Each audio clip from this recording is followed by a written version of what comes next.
Ray, Ali, Joe Frazier, who the fuck gon' stop me? He think he Holyfield. Iron Mike, 4/5, let him feel what the iron like. I think I'm Mayweather, back out, streaming money in the bank, pulling stacks out. I think I'm Kodo, Shane Mosley, Slow Jeff, anyone who holds me. What's going on, diehard fight fans? This is Going the Distance. I'm your host, 12 a.m., and with me is co-host G. We're about to knock out these boxing topics. Subscribe to our channel. Hit the bell icon to stay ahead of the casuals. And don't forget to hit that like button. Alright, so first topic is the fight reaction to Lomachenko versus Mariaga. So you were there in the building though. How was the energy? I was in the building. The energy wasn't that great. I mean, every single fight on the card was boring. Well, it's a top rank card. That's what you get. Hey, that's what you get out of a top rank card. I mean, yeah, it was super boring. I with my cousin during the Raymundo Beltran fight. Dude fell asleep on my shoulder. Like he fell asleep during the fight. that fight seemed like it was pretty entertaining, and it wasn't too bad. I mean, over on TV, and it seemed like the crowd was into it. Well, but I mean, that was over TV. So trust me, a lot of people were booing versus the Raymundo fight, Beltran. Okay, most of the undercards you heard boos, and even in like some of the middle rounds, you heard boos in the Lomachenko fight because it seemed like they wanted a knockout. And, people are craving for that knockout, and ever since he knocked out Martinez and then he schooled Walters and Sosa. I mean, people want that knockout, and it looked like he was just playing around with Mariaga in the ring. He was having his way. Mariaga hit him a couple times early in the fight clean. I mean, Lomachenko knew that he couldn't be hurt, and so he was just schooling him. And I thought he was giving the fans a show, putting his hands down, coming in. He gave the fans a show, but I think fans knew what was going to happen, and fans are kind of fed up because they don't want to see him clown around with some C-class fighter. They want him in the ring already with Rigo. They want to see him against a Mikey or Terrence Crawford. They're itching for him to step up. So, up until this fight, always kind of didn't give Lomachenko credit, but I'm about to give him his credit today because I feel like people always want to talk about the class of your competition, but if you're doing what you're supposed to do to your competition, then we kind of got to respect that. What if, some of his last opponents, Jason Sosa, Mariaga, what if they would have took him into, a split decision? Then we can really shit on that. But it's like UFC playing Cal Poly. If you beat that team 72-6, that's what you're supposed to do. But it's like, when are we going to see him in the ring with somebody who he can't clown around with that take him serious? Because that kind of makes you look bad being in the ring with somebody of that caliber. Well, that's the promoters. I mean, he's moving up to, he moved up, but he brought somebody from 126 up, which he should have picked somebody that was already in 130. If you're moving up, don't bring somebody small. And moving up and weight and moving up after a KO knockout. He got knocked out. Mariaga, his last fight was knocked out at 126. I mean, Lomachenko's too good to be doing that, Mm-hmm. I mean, I don't know where you rank him after this. I mean, I used to not be a believer in Lomachenko, but he's beaten me into believing. He's beaten me, and he keeps winning. I just thought he might have been a hype job, especially after Salido. Salido tested him in that second fight, and he started off slow and he turned it on late, but it was too late, and so I just thought that he wasn't the goods. And I still think Lomachenko may be a hype job, meaning, don't get me wrong, he's gonna end up being one of the greatest boxer but I also think a hype job is not bringing a crowd, not creating that buzz, because what HBO, Top Rank, ESPN doing, they want Lomachenko to be this mega superstar, like a Mayweather, like a McGregor, like who else, like a Manny Pacquiao, or back in the days like a Tyson or De La Hoya. I don't think he can generate that. It's hard for him to generate that because he's not a knockout artist. Okay. He's not going to be a knockout. I mean, yeah, he has knocked people out before, but he doesn't have like one punch knockout power like that Triple G has, that you would say Pacquiao had, or like a Tank Davis, yeah. Or Mayweather was a U.S. Olympian. You know, Mayweather had knockout power in the smaller divisions, he was but coming up in knockout power. Once he got up to 140, 147, and 154s, his power diminished. And the reason he got big was because he made himself the show. Yeah, he became the enemy. He became a character, and then he was able to diversify, going to WWE, making his name bigger, becoming this heel. Mayweather branded himself properly. Yeah. So I mean, Lomachenko, English isn't his first language, and he still struggles. I mean, you heard the interview. It's not the it's good. It's good. Right. It's good. Right. I mean, Lomachenko came over here to the States, and he speaks good English. He don't need a translator,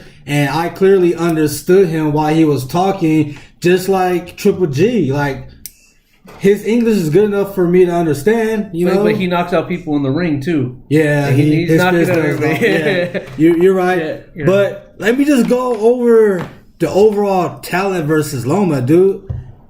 He's a matador. Like, this guy shadows his fighters. He's too quick. He has angles. He frustrates you. I can understand while Nicholas Walters, I understand why he just basically tapped out in the boxing ring. He was like, I can't touch this guy. He's clowning me.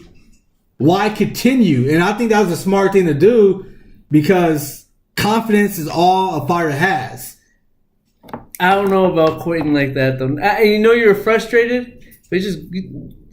You don't quit on the stool like that. You do. Don't quit on the stool like that. It's hard to recover from that. It's hard to recover from that. It's hard to recover just being humiliated for 12 rounds. If you want to be at least in 12 rounds, you get humiliated, it could be respectable. But you to quit, especially on the seat like that, that's like Victor Ortiz turning around. Just like, why? Nah, I can understand why. And Victor Ortiz never recovered from that. I was saying, but Victor Ortiz was beaten. Victor Ortiz was beaten bad. Okay? Mariaga wasn't beaten bad. Nicholas wasn't beaten bad. They were just toyed with and humiliated. But the difference between Mariaga, though, is corner stopped the fight. His corner stopped the fight. Right. The corner. But he didn't contest it. But you seen he didn't contest it. He was fine with it. Hey, but at least the corner stopped the fight. Nicholas Walters wanted to say, I don't want to fight no more. I don't want to fight. I'm done. That right there is hard, because I like Nicholas Walters. I like him, the Axe Man. He was knocking people out, but when he did that, it's hard for me to want to watch him again. All right, that brings us into topic number 2. All right, topic number 2 is Lomachenko versus Mariaga TV ratings. All right, so this is what I mean by, is he a hype job or is he not? Is he the real deal or is he not? Because real deal, they put TV's rating numbers high and they sell out. They had a TV rating of 750,000. I mean, this is free TV we're talking about. It's not even Premier TV. It's not even pay-per-view. What do you think? I think you still got to put the matchups on there. Everybody knew that this was going to be a mismatch. How are you gonna draw an audience to somebody when you're building them up by putting them on free TV, but you put them against a mismatch that somebody they're going to beat? People don't want to see that anymore. They don't want to see you know, Steve Austin versus the Brooklyn Brawler. You know, they want to see competitive fights. That's why last week Garcia and Broner, they were on Showtime. They did 881,000, and then it peaked at 937,000. Okay, but that's for Premiere though. That's for Premiere TV, meaning that you have to upgrade your TV cable package to get Showtime or HBO. It was a free weekend last week. Last week was a free weekend, but still, I mean, not as many households. Okay, but who knows that? Who knows that? Who knows that? You have to know that it's going to be free. Who knows that? Not a lot of people know that. Yeah. But the thing is that the less households, you have to really know, you have to have the channel, but still more people watch it than the free show because of the matchup. I think... And he's not a big enough draw. He's not a big enough draw to fight nobody yet. These people are hyping Lomachenko up to be the next best thing, and I quote Bob Arum, he's the next best thing since Ali. I'm pretty sure Ali would have generated more numbers than this. Okay, you got people like Timothy Bradley saying that he's already number one pound for pound. You got Teddy Atlas saying that he's already at number one pound for pound. You cannot be Max Kellerman. Put him up there too. He's number two for me. Number two. Like okay. He's up there. Lomachenko's number two. And I used to think he wasn't even. But if all these people are putting him up there, how come he can't at least generate 1 million free views? And they projected this to hit 1.52 million, and it bombed. I don't think he appeals. He appeals to the audience yet. I don't think he appeals. Why? Because nobody knows who he is outside boxing circles. He hasn't been able to transcend. Top Rank need to do a better job of. Top Ranks always need to do a better job of promoting their people. All they had is Pacquiao. After Pacquiao's gone, I mean they do a good job with Bud Crawford in Nebraska, but outside of Nebraska, how many people know of Crawford? Look what his pay-per-view sales did. It was like 500,000 or 50,000. Yeah, 50,000. It's Top Rank. You know, they try to go up against when they had the show. I think Lomachenko have a big enough buzz to carry anything. Okay, he's not asked to carry a pay-per-view card. He was asked to carry something that's on free TV, ESPN. Okay, and then a lot of people blame the Hall of Fame ceremony, you know, because it did make it hard to find because it wasn't on ESPN. It was on ESPN2, and they just stream it. I'm not a casual fight fan. I'm a diehard fight fan, and I know enough and watch enough boxing. If you watch a fight on ESPN, and it's supposed to be on ESPN, the original ESPN, and if it's a tennis match or a basketball game or a baseball game and it's airing longer than it's expected to, I know automatically to go to ESPN2. But ESPN did do a horrible job because they have nothing at the ticker at the bottom telling you that tune in on ESPN2 for the Lomachenko fight. So they bombed that. I mean, that's just from what I hear because I was at the fight. And what about the time? I mean, the fight didn't start until 12:20 after midnight on the East Coast. You think that has an effect? Well, unfortunately, I'm on the West Coast. I have to worry about that shit. Yeah, so. I know, but that's a huge audience right there. You know, and that right there, the start time, yeah, it's convenient for people on the West Coast, but I mean, boxing's missing a huge part of the audience on the East Coast. Well, I think it's hard to stay up to 12. They dropped the bomb because I knew ESPN should have known that they had the ceremony for the Hall of Fame, and they should have just put it originally on ESPN2 just to get it right. And maybe they should have put it at 6 p.m. Pacific time, and that means it comes on at 9 p.m. East Coast time. At least put a split screen. Come on. We could have it on showing in the bottom. Okay, so attendance. So Tank Davis mentioned last week that Lomachenko can't sell out. And this fight was held at the Microsoft Theater. And the capacity is 7,000. He only sold 4,000 seats. It was only 4,000 seats. So that's 3,000 empty seats. I mean, Once again, we're talking about Lomachenko here, the best thing since sliced bread, and he can't sell out 7,000. That's pretty horrible. I still think that he doesn't have that wide appeal yet. Bullshit. Bullshit. He should be able to do 7K. He should be able to do 7K at a goddamn theater. This is not an arena. This is a theater. He should be able to sell that out. And it was a whole bunch of empty seats, okay? I don't know if you ever been to the Microsoft Theater, but it's 3 levels. Mm-hmm. Seats were only available the first level. The second and third level were blocked off. They had like banners hanging so you can't see behind the banners and see that there's tons of empty seats. And even for the first level, they had a whole bunch of empty seats. And Rigo posted a picture yesterday or a couple of Saturday. I don't know when he posted the picture, but ringside, it was a whole bunch of empty seats. Tank is selling out. I'm pretty sure he can sell out an arena in Baltimore, D.C. Well, first we gotta let Tank sell out an arena in Baltimore, D.C. Let him headline his own card. He hasn't yet. He will. He hasn't yet. He hasn't. Yeah, they did sell when he. But you don't think he can do more than 7,000? We'll have to wait and see. No, just see. Right now, you don't think he can do Tank Davis can't do better than 7,000? I don't know. Adrian Broner had a bigger name than a Tank, and he struggled to do 10 in Cincinnati. So, he seemed to do pretty well the other week. Oh, that's because Mikey was there. You know, but Broner's a bigger name than Mikey. No, but they knew that Mikey and him were going to be it was a very big competitive fight. All right, I see what you're saying. It's the fight. It's the matchup. You know, I see what you're saying. If Lomachenko fights Rigondeaux, I'm telling you, the 7,000, they're going to have to put that in Staples Center or StubHub. All right, that brings us into our third topic. Lomachenko was in LA early last week around Thursday, and Mikey Garcia pulled up on him at the ESPN studio in downtown LA. And the first thing that came to my mind was the huge size difference.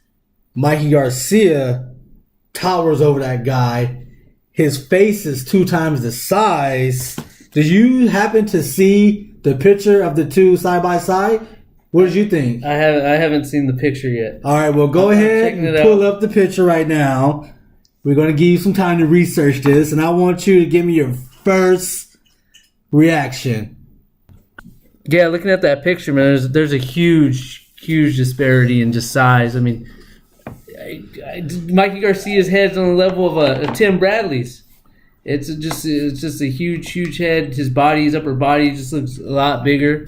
It just looks like it'd be like a real mismatch of these two, just on weight, like that size. Not even after the rehydrating, Mikey's gonna just be huge in the ring. They fight. So, if this fight was to happen, let's say late fall, who would you give the edge and advantage to, like right now? What are they gonna fight at 130? 135. I think at any weight, I think Mikey. I think Mikey just on the size. I mean, it's hard to go against Lomachenko, but if he could, pressure him and keep the punches to him like Salido did, and just keep working the body and hit him with the power shots, and if Lomachenko feels that power, because Lomachenko's going to be coming up, it's not like Mikey's going to be fighting a bigger guy. Kind of like in the last fight, he was fighting, Broner, who's used to getting hit by a 140-pounder. It was Mikey's first fight at 140, so he really couldn't hurt him. But I think if he keeps the pressure on him, then yeah, he could beat Loma. I would really like to see that fight. I would give the edge to Mikey Garcia just because his advantages. I think he can use his jab and his reach to keep Lomachenko at bay. But also, man, I don't want to see this fight though.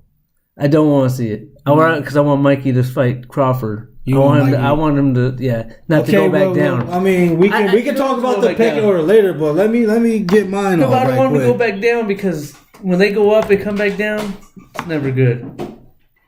All right, so can I get my bid or not? Did you get your bid? God damn. All I mean, we got different topics for all that, man. Like I said before, I was rudely interrupted by this guy right here. I think Lomachenko's speed and his angles. I think, like, once I got home, I watched the fight for the second time. So I watched it live, and then I watched it on my DVR, and I heard Teddy Atlas say that opponents have a 17% connect rate versus Lomachenko. And the only person better than that is Guillermo Rigondeaux. So Guillermo Rigondeaux and Lomachenko, they keep their opponents to about 17%, which means they don't get touched. So Mikey isn't the fastest at all. So I think Lomachenko can see those punches coming and evade and just counter. But does he have enough power to make Mikey respect him, you know? That's something that we got to think about. Yeah, I don't think he has enough power. I think Mikey will put that size on him, wear him down. So Mikey wins by split decision, unanimous decision, TKO, knockout. How would you see it going? I see it going to the cards. Yeah, I also see it going 12 rounds. Lopsided or close? I think it'd be a close fight. I think it's going to be a close fight. I don't Mikey by 3-4 rounds or closer? Probably like a 115, 113, 116, 112, right around there. Yeah.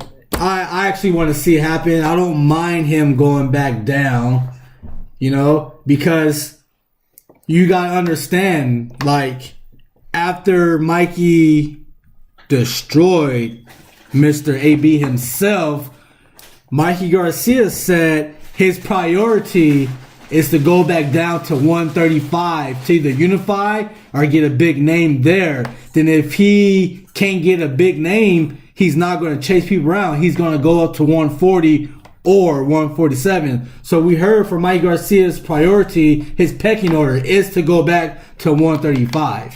And if he goes back to 135, I don't want to see him. I don't care about the unification. I want to see him fight Loma. I want to see what Loma can do, because all that showboating and playing with your opponent, if he can do that to Mikey Garcia, then I understand all the fellatios that he get from all these damn announcers, commentators. The Lomachenko? The Lomachenko, yeah.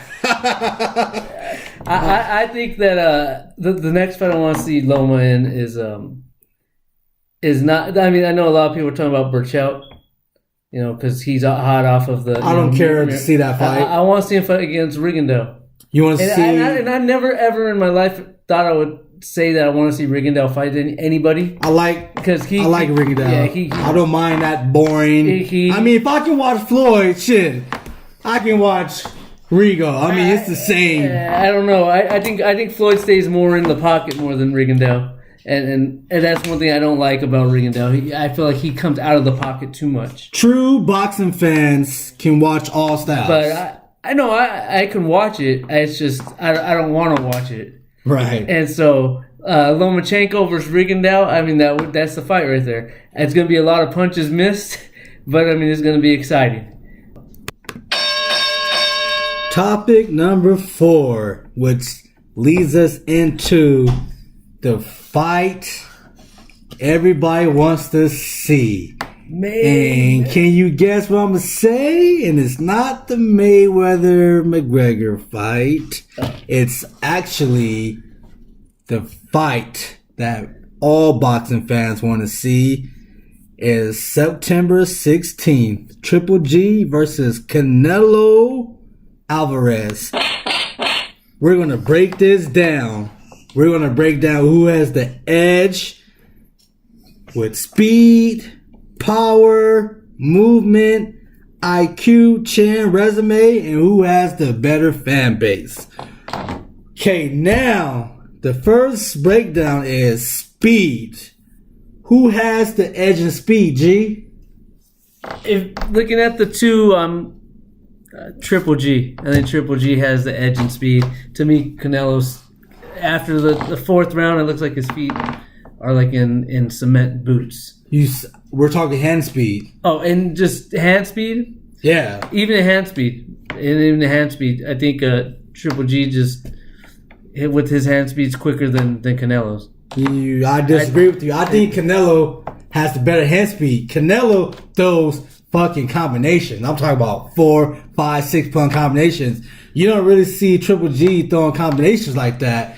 I think Canelo is sharper when it comes to countering. I just think Canelo is faster, period. He's faster. He can get his punches off quicker. His uppercuts are faster. I think the Triple G, his timing's better. I mean, he so that gives him the quicker. He'll have the quicker punches because of timing. So does timing? Is that in the same category as speed, or because timing is because his time? Even if you do throw a lot of combinations and you're faster, just naturally faster. You could throw a lot more punches than I can per minute. Okay, if I'm able to time you, so you slow down your punch output. Okay, I want to see him time Canelo. He'll time Canelo. He's been timing Dominique Wade, slow ass David Lemieux, Willie Monroe with no power. Let's see him time somebody with some power and who's just about. Who's ever quicker out of the two is not by much. Triple G, look at. And you want to. And I've never seen anybody.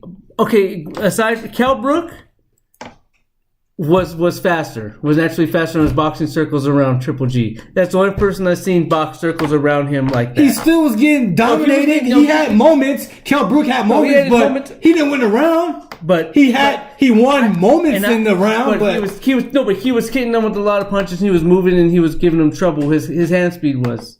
Right. His hand speed was. But that's the only person I've seen faster than Canelo fought one of the fastest boxers we have around in Amir Khan. And Amir Khan was whooping him for making him Amir Khan actually did win some rounds. He was winning some rounds. He won at least the first 4 rounds. Yeah, he was winning some rounds. Hey, Amir Khan wasn't going to keep that up, though. Amir Khan is always good at the Amir Khan died down 4th, 5th round. Stopped moving, and he really stopped moving. I think he got laid out. He starts feeling himself too much because he's starting to connect, and I think he starts thinking like, "Oh, this is easy." Now I could go in there and trade with him, and then when he trades, he doesn't have the chin to hold up to trade with anybody, and he stays in that pocket way too long, and he forgets he doesn't have headgear on, and he gets dropped. Power. Danny Garcia. Who has the edge in power? Triple G. Triple G has the edge in power? Triple G has the edge in power. He has the edge in power. Matthew Haddon. Matthew Haddon was able to survive with them. Indu was able to survive with them. Mosley on his, coming out with his cane was able to come out with them. Laura didn't even get dropped. Check this out. Laura got dropped by Angulo twice. Didn't get dropped at all. Check this out. You're saying Canelo didn't knock out Mosley, but do you know Mosley's never been stopped? He's never been stopped. Yeah, he's never been stopped, but you could go in there. You got Canelo coming up. What? He's 24 in that fight, maybe? I think he was 24 in that fight. You gotta put the brakes on a Mosley. No, dude. Some fighters spend their whole career never hitting the canvas, dude. Like Mosley, yes, he was old, but he also has pride and integrity, and he's not gonna go all like that. Taking that many punches to the head, you gotta stop him.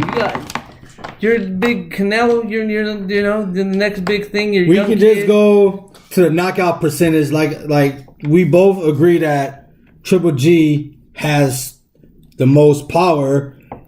And just look at his KO percentage. Sorry, Canelo has a 67% KO record, and Triple G 89% has an 89%. So that's a pretty accurate. And if you want to look at the resumes, bring up resumes. Yeah, resume. Who has the better resume? For me, it's Golovkin, Triple G. Triple G has a better resume. I mean, really? Okay, yes, Canelo fought Floyd, but he lost to Floyd. So you can't, that's not really on your resume. He got schooled. You got schooled. He looked bad in that fight. But that's still he fought okay. We're not saying who has the better wins or losses. Who has the better? But that equals experience. That's part of the resume, though. It equals. Yeah, but if you lose that fight, I mean, it doesn't look good on your resume. If you go apply for work and say, I dropped out of high school, but I mean, at least I went. That doesn't look as good as somebody that actually graduated. Man, Canelo has a better resume, okay? He has, Amir Khan, Miguel Cotto, he has Lara, he has Floyd Mayweather, he has Austin Trout, okay? He fought a Josecito Lopez. At the time, come on now. It doesn't seem much now. No. It doesn't seem like much now, right? But at the time he fought Josecito Lopez, who's coming up two weight divisions. He was coming up two weight divisions to fight him. He fought an old Shane Mosley, okay? Kermit Cintron. I don't really count that. I mean, Kermit he fought the other Haddon brother, Matthew Haddon. That's not a good name on a resume. Dude. We're not going to bring up Kermit or Haddon. He's a Jose Cotto too. We're not going to bring up the Step Brothers. Man. He loved beating up the brothers. But I mean, Amir Khan was coming up. He was a light guy moving up. And wait, and he just did that for a money grab. And yeah, Triple G had his also with Kell Brook, but Kell Brook was a way better name than Amir Khan, or a better fighter than Amir Khan. Amir Khan had already been knocked out. Well, I wish we would have seen Kell Brook and Amir Khan, but we never got a chance to see that. That's Amir Khan's fault. Kell Brook, that's a great name to be on your resume, but you can't. Also, Amir Khan's a good name to have on your resume. They both came. Kell Brook and Amir Khan, they both came up to fight their respected opponents, and they both got stopped. But who had already been stopped before? Who was the Amir Khan? Yeah, Amir Khan been already knocked been out before. So we were 2 or 3 times. We were expecting that. Yeah. I mean, did you go into if Triple G? I mean, if Canelo would have went to a decision, would you have been satisfied? All right, check this out. Okay, so we go to Triple G. You got Daniel Jacobs. Okay, Daniel Jacobs. If you're a true boxing fan, you know who Daniel Jacobs was. But a lot of people, when that fight was made, he's fighting another bum.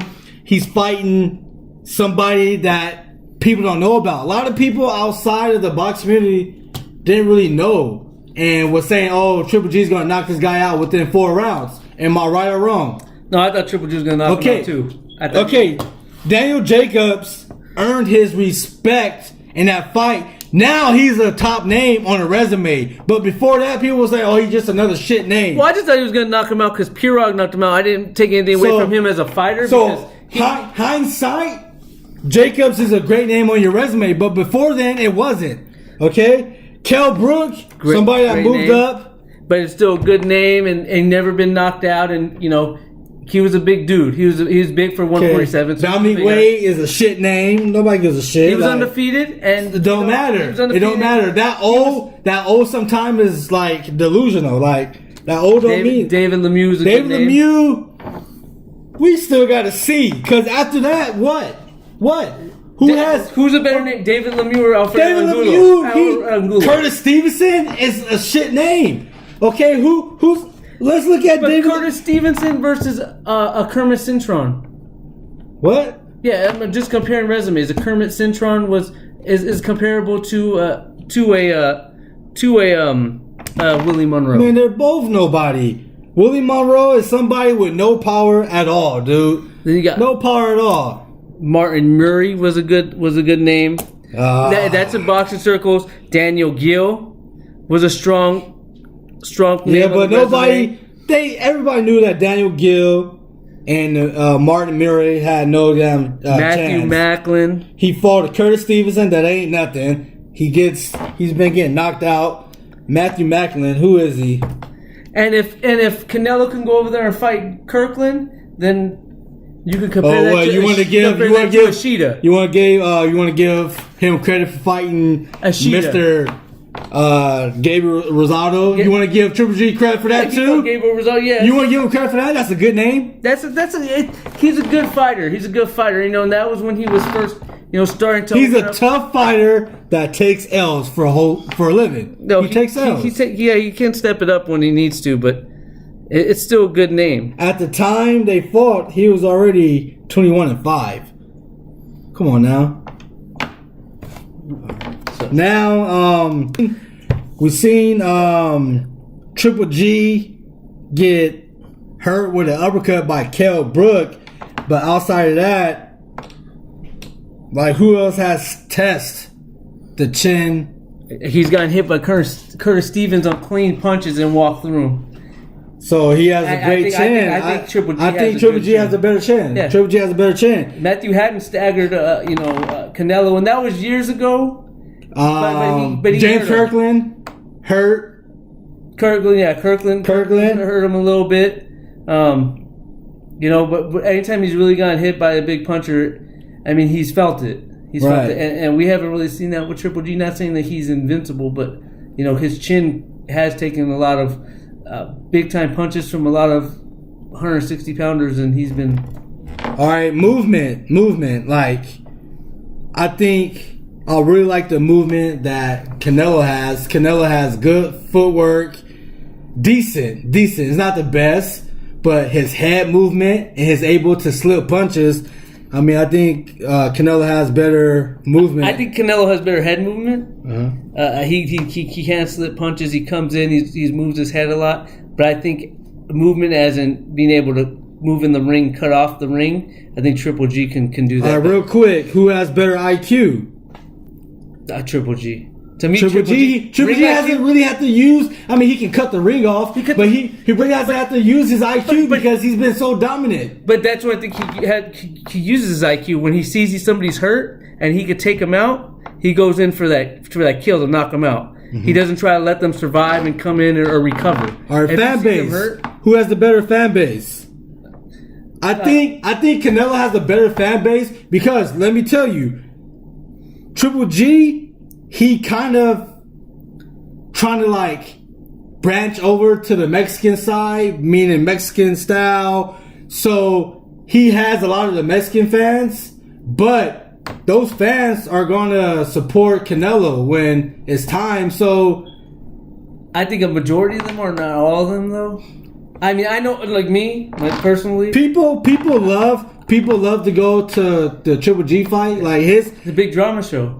He's a big drama show. His pay-per-views aren't shit, but he sells out arenas. Like he can sell out arena. People love to go see him, but I just think Canelo has the country behind him. He has that country. Canelo has He has the flag behind him. But yes, I think Triple G does have a huge Mexican following, and I know not all of them are going to be going for him when they fight. On the 16th, but I think he's still going to bring in the audio. All right. So topic number 5. We're going to discuss the May Mac All Access episode 2. Did you get a chance to watch it? I watched a little bit of it. I haven't seen the whole episode.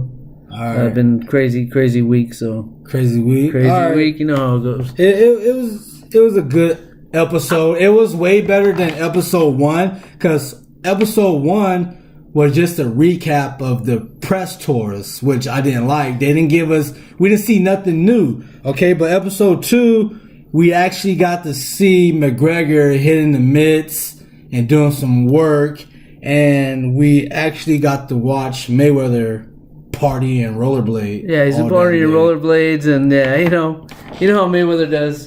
Mayweather does for his training. It's where some people like to be secluded. He likes to be surrounded with friends, and that's where he's in his comfort zone. Yeah, I can tell he feeds off that. Yeah. And I mean, up until that, when the episode went off, I'm like, man, like, how come Mayweather didn't show any training? But Mayweather is a genius because they just released some damn videos of his physique at 154, and the dude looks ripped. So here we are talking about, and a lot of people did reactions to the Maymac episode 2, and they're like, oh, like Mayweather was just partying and hanging out, but he just wasn't showing anything because I think they're trying to sell the fight. Like he's trying to show and they're trying to give that sense like, oh, he doesn't care, he's taking it too lightly. I mean, he just came out today with a statement that says, on paper, McGregor has all the advantages because I'm not the same person. Right. He's just saying how he's older, he doesn't know how his body's going to react, and it's all part of selling the fight. You know, I think that's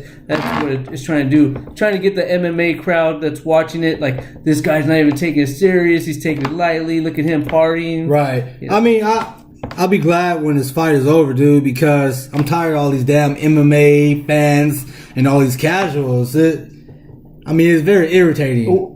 Does he have to knock him out, though? Mayweather has to knock out McGregor. I mean, he has to. There's no way in hell that this guy that's 0-0 can take you 12.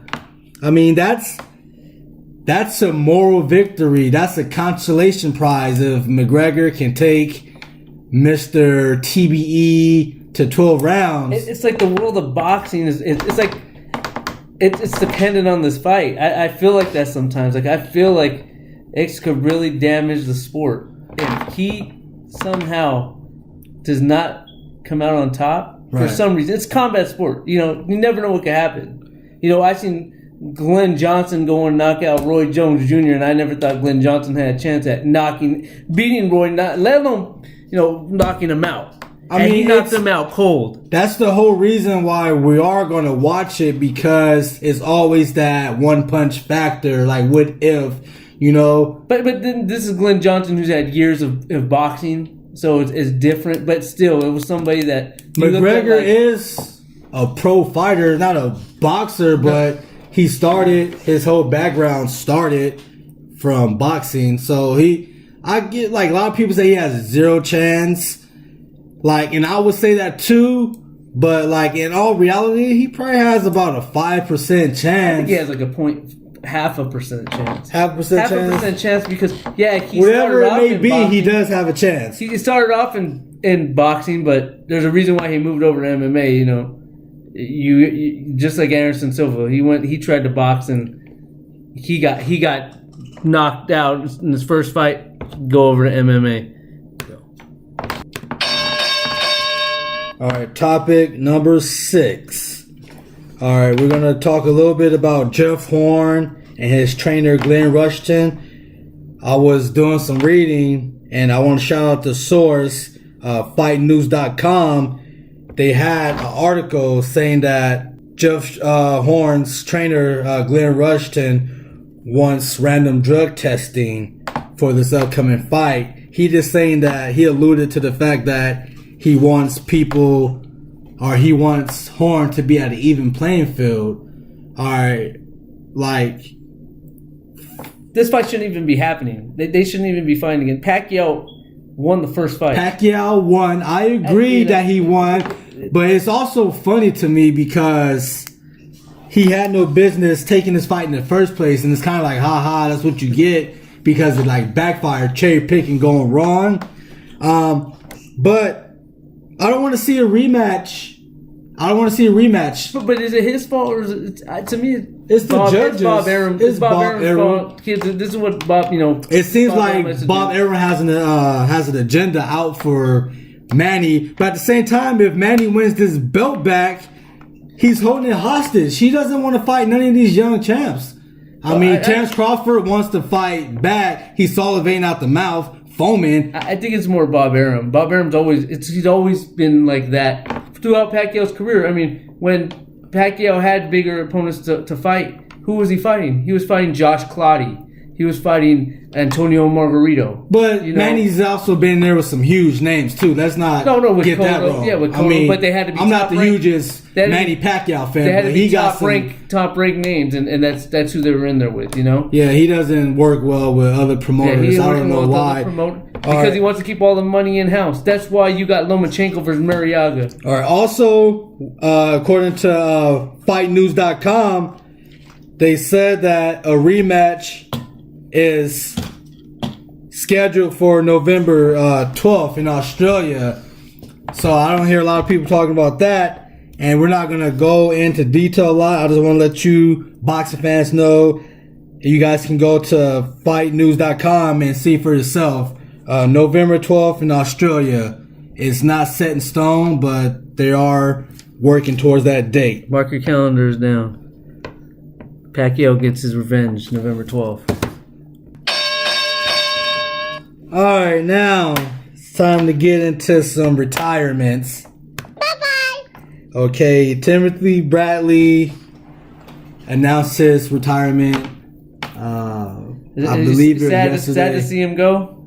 I'm sad to see him go. I'm gonna be real. I wasn't a huge Timothy Bradley fan until the Ruslan Provodnica fight.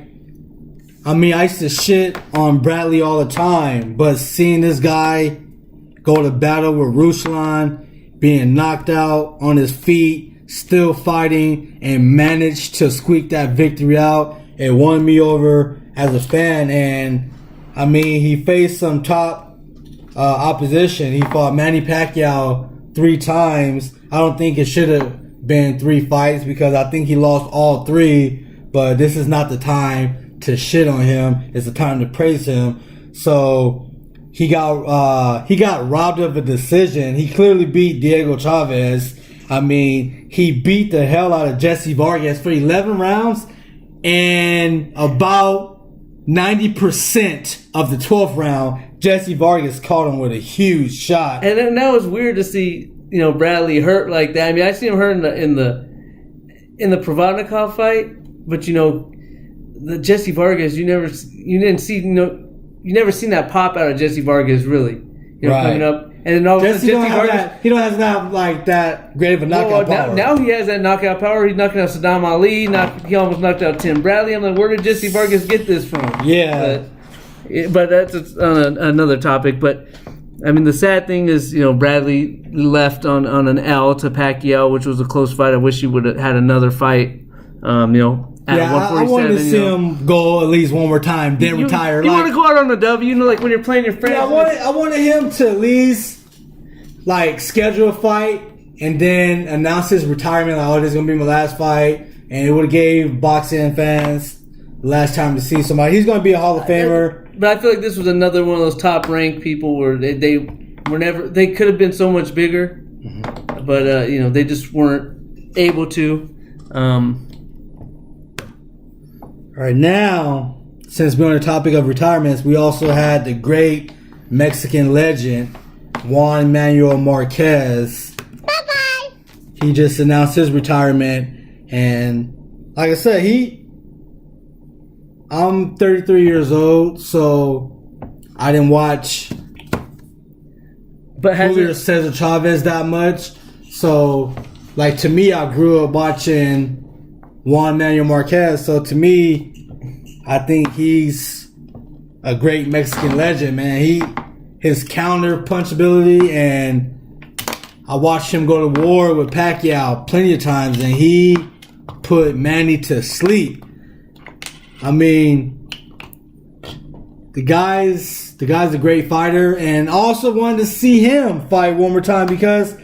Man, he hasn't fought. Hasn't he already been retired? Technically, he's been retired. I don't know what they're talking about. He's fought Mike Alvarado in 2014. He's been out for 3 years. It's like he's pretty much been retired. And, I mean, after that Mike Alvarado fight, he outclassed Mike Alvarado. He schooled him. He frustrated Mike Alvarado. And Mike Alvarado had a huge buzz because he beat the shit out of Brandon Rios.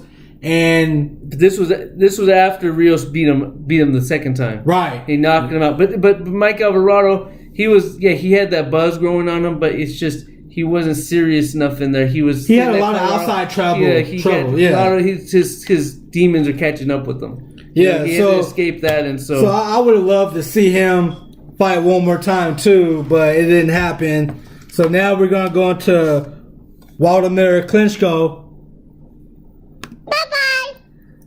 He just announced his retirement.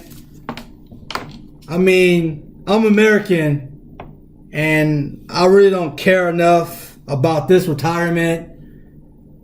I mean, I just don't. What do you think? I mean, I wasn't the biggest fan of Vlad, of his style, because after he got knocked out by Corey Sanders and his brother came, and and had to go settle that deal with them, and then got knocked out by Layman Brewster. He kind of turned more into protect himself, keep people at a distance, not very exciting, lay on them, wear them down. He wasn't my favorite Klitschko brother to watch.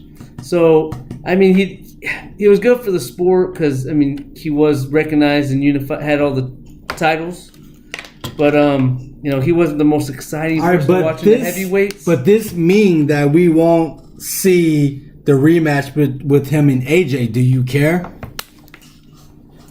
I'd like to see them fight again. What it hurts me is that Wilder never got a chance to fight him. Wilder kept spinning in his breaks, let Tyson Fury fight him. Tyson Fury beat him. Then he lets Anthony Joshua fight him. Anthony Joshua beats him, and now where does it leave Wilder? Wilder's now looking for an opponent when he should have fought Klitschko, 2 years ago. Right. Got his name out there, first. But they got Wilder fighting, Chris Arreola instead. Yeah, I think AJ won the fight handily. I mean, he got knocked down in the He was hurt. round. I mean, he was almost stopped. He was almost out. Yeah, but still, he had that bad round, and then he recovered the 6th round. But he dominated that fight outside of those 2 rounds. I think it was a clear winner. I don't think I needed to see a rematch. I want to see AJ and Wilder. I mean, that's what I want to see. I hope that fight happens real soon. Well, I think they should have had, a rematch just because he almost got stopped. He almost got beat. It can happen. Give Klitschko that opportunity. But he retired, so had to say goodbye. And now we're just going to touch on some quick hits. All right. We watched Clarissa Shields fight Saturday. Man, she looked amazing. That woman, she can throw hell of a combinations, punches. She got power. She looks real good. I mean, she's gonna be tough to beat in this women's division. Yeah, no, she looks like she's the goods. I mean, she's got the Olympic medals to back it up, back-to-back golds. She turned it over into the pros, and she's looking good. I'm excited to follow her career. We got the Christina Hamner lady outside of Germany. The only thing that's bad for women's boxing, I mean, I'm glad that it's gained some shine, because it hasn't gotten shine since Christy Martin years back. Layla Ali. Yeah, Layla Ali. There isn't a huge amount of opponents for her. Top class opponents, and that's the only thing that's gonna hurt her in the long run. How many times are we gonna see her fight Christina Hammer if they do fight? Turn that into a trilogy, because there's not that many opponents for her to choose from. All right, fight fans, that's the end of the show. Hope you guys enjoyed. We'll be back next weekend, Wednesday afternoon. Please don't forget to subscribe, and we are out.